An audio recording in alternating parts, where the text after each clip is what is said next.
नमस्कार व्यूअर्स। आज फिर एक नए टॉपिक ज्वलंत मुद्दे पे डिस्कशन करते हैं।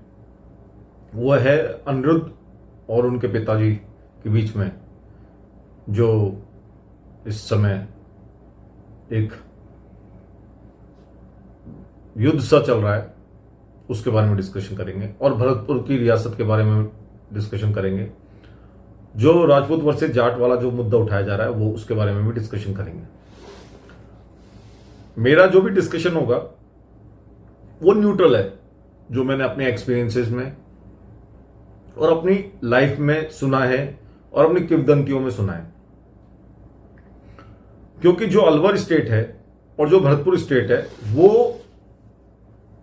बेसिकली एडजॉइनिंग स्टेट्स हैं और बहुत अच्छे आपस में रिलेशन में हैं। तो बचपन से बहुत सारे स्टोरी सुनते रहे हैं, बहुत सारे किस्से सुनते रहे हैं बड़े बूढ़ों से, वो मैं आपसे बताता शेयर करना चाहूंगा। हो सकता है कुछ लोग एग्री करें, कुछ लोग ना एग्री करें, किसी को हर्ट करने के लिए ये नहीं है, बस एक जनरल सा डिस्कशन है। इसको जाट भाई अदरवाइज ना ले या राजपूत भाई भी अदरवाइज ना ले, या और कोई लोग हैं जो भरतपुर वाले हैं, वासी हैं, वो भी उसको अदरवाइज ना ले और अपने दिल पे ना लगाएं। देखिए, बचपन में हम लोग जब देखते थे, सुनते थे, जब छोटे थे तो यही सुनते थे कि जो भरतपुर राज ठिकाना है या राजघराना है उसका रिलेशन करौली वालों से तो था। क्योंकि जब मेरे को सुनने में आया था कि भाई देखिए, किंवदंतियां हैं और स्टोरीज हैं, जो ये युवराज थे सारे या जो भी रॉयल फैमिली से थे वो एक दूसरे को, करौली वाले इधर भरतपुर वालों को और भरतपुर वाले करौली वालों को दादा या दादा भाई कहते थे, दादा कहते थे। दादा का मतलब होता है बड़े भाई। तो ये आपस में एक दूसरे से डिस्कशन करते थे। जो भरतपुर में जो रॉयल फैमिलीज थी, आसपास में जो भी फैमिलीज थी या जो जागीरदार थे, वो अपने आप को ठाकुर लगाते थे। यही कहा जाता था ये ठाकुरों के घर है। उनके शौक भी ऐसे ही थे। शौक इस तरह के थे, वो शिकार करा करते थे। भरतपुर के आसपास शिकार काफी दिन तक चला है, 70s तक चला है, और खूब शिकार करा करते थे बंदूकों से। जबकि नॉर्मल जाट जो हैं मारवाड़ के या इधर के या शेखावटी के, नॉन वेजिटेरियन नहीं है, मांस नहीं खाते हैं। जबकि भरतपुर के जो जाट थे, मैं राजपूत नहीं बोल रहा हूं इसलिए हर्ट ना हो, वो हमेशा शिकार, जो रॉयल फैमिली के थे वो शिकार करा करते थे और उसमें यहाँ के अलवर के लोग भी शामिल हुआ करते थे। ये 70s 80s तक खूब चला है, लीगल भी हो गया होगा, फिर भी वो तो चलाते थे। तो इस तरह की ये सब बातें ये शो करते हैं कि कहीं ना कहीं इनके रिलेशन तो थे, आप इनको गलत नहीं कह सकते। अब रही बात राजाओं की और रजवाड़ों की, मैं आपको बताता हूं बात। क्योंकि 5-10 दिन से देख रहा हूं सब लोग जोश में आ रहे हैं, कोई अपनी जात, जैसे कोई किसी से कोई सर्टिफिकेट छीन रहा हो। सर्टिफिकेट छीनने की बात नहीं है। रजवाड़े अपने आप में एक इंडिपेंडेंट इंडिविजुअल्स होते हैं, न ये किसी कास्ट से होते हैं, न ये किसी धर्म से होते हैं। ये कुछ भी होते हैं और कुछ भी, किसी से भी शादी कर लेते हैं, किसी से भी ब्याह कर लेते हैं। इसलिए कहावत है, ना तो साधु की कोई जात होती है, ना राजा की कोई जात होती है। अब मैं आपको थोड़े बहुत किस्से सुनाता हूं। देखिए, जो भी राजस्थान में राजपूत फैमिलीज हैं, या जो मैं राजपूत ना कह के मैं कहता हूं कि जो रॉयल फैमिलीज हैं, उनकी शादियां एक दूसरे से होती आई हैं। वो चाहे नेपाल के राजाओं की शादियां यहां रही हैं, या वो एमपी से शादी रही हैं, या वो साउथ से शादी हुई हैं। बहुत सारी शादियां एक दूसरे से, या पंजाब से हुई हैं, पटियाला राजघराने से। बहुत सारी जयपुर के आसपास या इधर पटियाला से हुई हैं, जो सरदार हैं। सरदारों के अभी आपने लेटेस्ट मैरिज देखी होगी, जो वीरभद्र सिंह जी के बच्चे हैं, उनकी शादी अभी हुई है। किससे हुई है? वो खुद राजपूत हैं और उनकी शादी हुई है एक सरदारनी से, मतलब एक सिख धर्म की लेडी से, महिला से, जो कौर लगाती हैं। अब कौर जो लगाती हैं उसका भी एक प्रचलन बताता हूं। कौर क्या है? जैसे राजस्थान में लेडीज कंवर लगाती थी, ऐसे ही फिर वो आगे जाके जो पंजाब में जाके कौर हो गया। कंवर को बिगड़ा हुआ अपभ्रंश जिसको कह सकते हैं, वो कौर हो गया। तो सब एक दूसरे से मिलते जुलते हैं। और भरतपुर के सारी जो शादियां हुई हैं वो एमपी से भी हुई हैं और पंजाब में भी हुई हैं। तो भाई आप लोग तो प्रजा हैं, आप लोग क्यों आपस में लड़ रहे हैं? ये तो सब रिश्तेदार हैं एक दूसरे के, सब रिश्तेदार हुए ना, ये कोई अलग तो है नहीं, सब एक दूसरे के रिश्तेदार हैं। आप बीच में वैसे ही लेते हैं। ये तो एक मुद्दा रहा रॉयल फैमिलीज का कि उनके रिश्ते एक दूसरे से बनते हैं, यहां से लेके नेपाल तक और साउथ तक भी। महारानी गायत्री देवी बहुत चर्चित नाम है, बहुत पॉपुलर नाम है। ये बंगाल का एक ठिकाना था, उसके जो राजा थे या जो उसके जागीरदार थे वो एक ब्राह्मण थे, पंडित थे। महारानी गायत्री देवी के पिताजी पंडित थे, ये आपको पता होना चाहिए। तो वो राजपूत नहीं थे, पंडित थे, और वो उनकी रियासत थी या उनका ठिकाना था। तो अब आप कहेंगे कि यार ये पंडितों से कहां से शादी होगी? अरे भाई, राजा राजा से ही शादी करता है। अभी जो मैंने सुनने में आया कि ये साउथ से, अब मैं पता नहीं परफेक्ट है इंफॉर्मेशन है कि नहीं, आप मुझे बताना इसके बारे में। जो इनकी जो मदर है वो भी शायद साउथ साइड से ही है, जो इनकी अनिरुद्ध की जो मदर है वो भी उस साइड से ही है। और विश्वेंद्र सिंह जी जो हैं, अच्छा विश्वेंद्र सिंह जी की बात बताता हूं। अब देखिए, जब एक दूसरे से जब मिलना या शादी ब्याह या बच्चे या डीएनए का मिलना एक दूसरे से होता है तो शक्ल भी एक जैसी होती है। आप जो विश्वेंद्र सिंह जी की शक्ल देखेंगे या उनके बड़े भाई की देखेंगे या मान सिंह जी की देखेंगे तो वो शक्ल भी कहीं ना कहीं जो रॉयल फैमिलीज हैं उनसे मिलती जुलती होगी। अब आप कहेंगे यार नहीं, अब नॉर्मल प्रजा तो कहेगी भाई ये तो जाट थे। अरे भाई, गोत्र कोई सा भी लगा सकते हैं, जात कोई सी भी लगा सकते हैं। पटियाला के राजा क्या नहीं लगाते क्या? उनकी शादियां भी तो यहीं से हुई हैं, यहाँ की लड़कियां वहां गई हैं, वहां की लड़कियां यहाँ आई हैं। तो कुछ तो मिक्स एक जैसी शक्ल सबकी है। तो ये उन लोगों से थोड़े अलग हैं, ये तो मानने की बात है। हाँ ठीक है,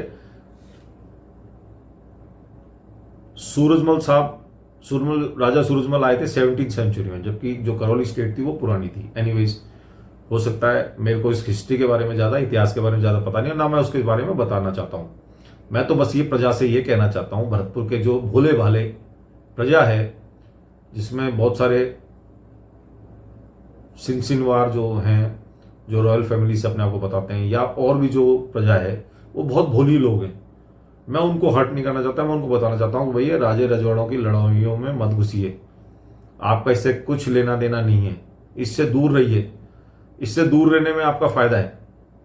अगर आप इसमें घुसेंगे, ज्यादा घुसेंगे, इसमें आपका नुकसान ही होगा। केसेस होंगे, आपके ऊपर एफआईआर लॉन्च होगी, आपके साथ बहुत सारी परेशानियां होंगी। कितने ही झगड़े प्रॉपर्टीज के रजवाड़ों में चल रहे हैं, वो चाहे जयपुर का लेके चलिए, चाहे वो जोधपुर का लेके चाहिए, चाहे अभी मेवाड़ का लेके चलिए, और नेपाल का तो आप सुन ही सकते हैं। ऐसे ही अगर पंजाब का अगर देखेंगे तो वहां पे भी कुछ ना कुछ चल ही रहा होगा।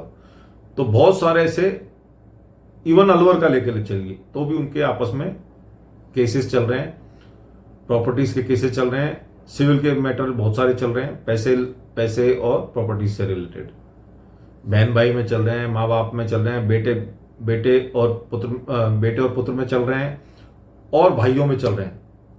ये एक नॉर्मल बात है। आप उसमें जबरदस्ती घुस रहे हैं। फिर जो उभरते हुए नेता हैं, चाहे वो जाटों के हों, चाहे वो करनी सेना हो, चाहे वो हनुमान बेनीवाल हो, या और जाटों के जो बड़े बड़े ऑर्गेनाइजेशन के जो भी नेता हैं, वो उसमें बीच में घुसते हैं और अपनी रोटियां सेकते हैं। उनके जो उसमें जो भुगतता कौन है? जो लोकल पब्लिक है। इसलिए लोकल पब्लिक को या प्रजा को इसमें घुसना नहीं चाहिए। अब हम भी तो राजपूत हैं, राजस्थान में अलवर के हैं, हम तो नहीं घुसते। और भगवान जितेंद्र सिंह जी हमारे को सपोर्ट भी नहीं करते, ना हम उनके मैटर में घुसते हैं। वो हमारा रेस्पेक्ट करते हैं, हम उनका रेस्पेक्ट करते हैं, वो पर वो हमारा कोई भी समर्थन नहीं करते, ना हमें सपोर्ट करते हैं। ये बात प्रचलित है पूरे अलवर में। पर इसका मतलब ये नहीं है कि हम उनका डिसरेस्पेक्ट करते हैं या उनका कोई रेस्पेक्ट नहीं करते या हम ज्यादा उनके मैटर में घुसते हैं। ठीक है, हम बीजेपी को भी वोट करते हैं, किसी समय कांग्रेस को भी किया था। बीजेपी में भंवर जितेंद्र सिंह नहीं है, जबकि वो नरूका गोत्र के ही हैं और हम लोग भी नरूका ही हैं। राजस्थान की जो जितने भी हैं, जैसे सिंसनवार है वहां पे, तो वहां नरूका भी, यहाँ जोश में नहीं आते हम लोग। तो इससे आपको सीखना चाहिए। अब कैसे रिलेशन थे भरतपुर और अलवर के, मैं बताता हूँ। जय कृष्णा क्लब है, सबसे बड़ा क्लब है अलवर का। जय कृष्णा क्लब जो मेरे को बताया गया था, जय तो जय सिंह से था और कृष्णा जो थे वो कोई भरतपुर के रॉयल फैमिली से थे। तो इस तरह का कोई रिलेशन हुआ था। और एक बहुत बड़ा केस भी प्रचलित है कि जो बारा है यहाँ पे, जो नटनी का बारा जिसको कहते हैं, वहां पे पार्टीशन भी हुआ है, पानी का जो समझौता हुआ है। जैसे अभी सिंधु वगैरह, सिंधु उसमें जल समझौता हुआ, इस तरह का यहाँ पे भी अंग्रेजों के टाइम में 2 स्टेटों के बीच में पानी का बंटवारा हुआ था। तो वो जो नटनी का बारा है, वहां से एक नदी जाती है, नदी का एक हिस्सा जाता है भरतपुर की तरफ, एक हिस्सा आता है अलवर की तरफ, जैसमंद बांध में। तो हमारे तो आपस में बहुत अच्छे रिलेशन है। आपको इस बारे में समझना चाहिए, ज्यादा जोश में आए ना। आसपास के नेताओं में जो समाज के जातिगत जो ग्रुप्स हैं, उनके जो लीडर्स हैं, वो अपनी रोटियां सेकते हैं।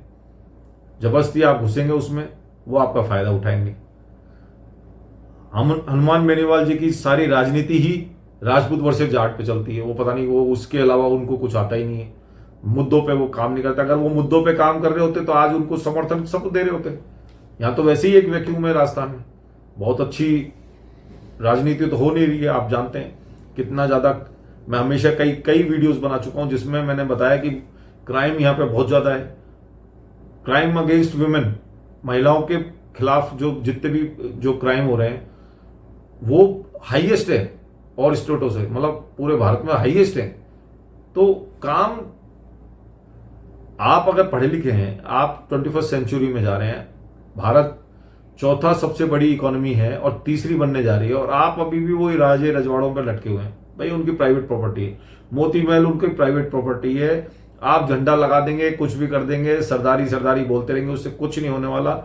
वो उनकी प्राइवेट प्रॉपर्टी है। झगड़ा ये है कि वो आपस में लड़ रहे हैं। उन्होंने, विश्वेंद्र सिंह जी ने बहुत सारी जमीनें बेच दी हैं। बेटा चाहता नहीं है कि भाई बिके नहीं। तो सबसे बढ़िया तरीका है, अगर किसी भी प्रॉपर्टी को खत्म करना है तो उसको बेच दो, उससे अगले के राइट्स खत्म हो जाते हैं। राइट्स खत्म हो जाते हैं, इस बात का सारा झगड़ा है। दूर से दिखता है, वकीलों को सारा कुछ दिखता है। अगर आपको नहीं समझ में आ रहा है तो ये समझ लीजिए, आप झंडे पे जा रहे हैं, ये पचरंगा झंडा, इस झंडा, ये वो झंडा, उस झंडे से कोई किसी को लेना देना ही नहीं है। उनको तो अपनी प्रॉपर्टियों से लेना देना है। एक जना बेचना चाहता है, एक जना उसको कब्जाना चाहता है या रखना चाहता है अपने कब्जे में। बस इतना सा झगड़ा है। आप उसमें अपना, ठीक है, आप अपना कंट्रीब्यूशन दे सकते हैं, आप अपने उसके बारे में दे सकते हैं। आप हर्ट भी हो सकते हैं कि भाई राजपूतों को जाट या जाट को राजपूत क्यों कह दिया, इस बात से। पर आज की स्थिति है उसमें इसका कोई फायदा नहीं है। जिस तरह से रजवाड़ों में लड़ाइयां चल रही हैं प्रॉपर्टी से रिलेटेड, उसमें एक जनरल पब्लिक का या प्रजा का इंटरफेयर करना उनके लिए पर्सनली बहुत नुकसानदायक है। अभी मनु सिंहवार जी ने झंडा लगा दिया, बहुत अच्छी बात है, उनको सम्मान भी मिला, सब कुछ मिला। पर देखना भी, अगर एक बार एक FIR लॉन्च हो जाएगी तो ये कई सालों तक भुगतेंगे। और वो अकेले भुगतेंगे, कितने लोग आते हैं साथ में। वो केसेस आदमी खुद भुगतता है और लास्ट तक भुगतता रहता है। उसमें कोई बहुत ज्यादा उनको कुछ वो मिलेगा भी नहीं, कोई कंट्रीब्यूशन मिलेगा, क्योंकि उनकी पर्सनल प्रॉपर्टी है। आपने झंडा लगा दिया तो क्या कर दिया। मोती महल आज की डेट में पर्सनल प्रॉपर्टी है। कोई ये थोड़ा है कि किसी संस्था की, किसी जाट संस्था की प्रॉपर्टी है या किसी उसकी प्रॉपर्टी है जिसमें आपने जाके अपना वो कर दिया हो, तो उनकी पर्सनल प्रॉपर्टी है। आज सारे महल जो है वो पर्सनल प्रॉपर्टी है। जिसको गवर्नमेंट ले सकती थी उन्होंने ले लिया, जो गवर्नमेंट से छूट गया, जो उन्होंने ले लिया, रजवाड़ों ने ले लिया घर के तौर पे किसी तो उनकी पर्सनल प्रॉपर्टी। जैसे आपका घर है, आपके पास 100, 200, 300, 500 गज का मकान है, वो उनके पास महल है। बस अंतर इतना सा है। आप, इसलिए मैं आपसे गुजारिश करता हूं कि इस मामले में ज्यादा मत पड़िए। और अगर आपको इसके बारे में सीखना है तो आप अलवर आ जाइए। अलवर की जो जनता है ज्यादा इंटरफेयर नहीं करती। यहां पे भी तो केसेस चल रहे हैं, यहां पे भी तो लड़ाइयां चल रही हैं और जग जाहिर हैं, और बहुत जगह से केसेस चल रहे हैं। भंवर जितेंद्र सिंह जी के भी केसेस चल रहे हैं, पर हम उसमें इंटरफेयर नहीं करते, ना हम अपना जोश दिखाते हैं।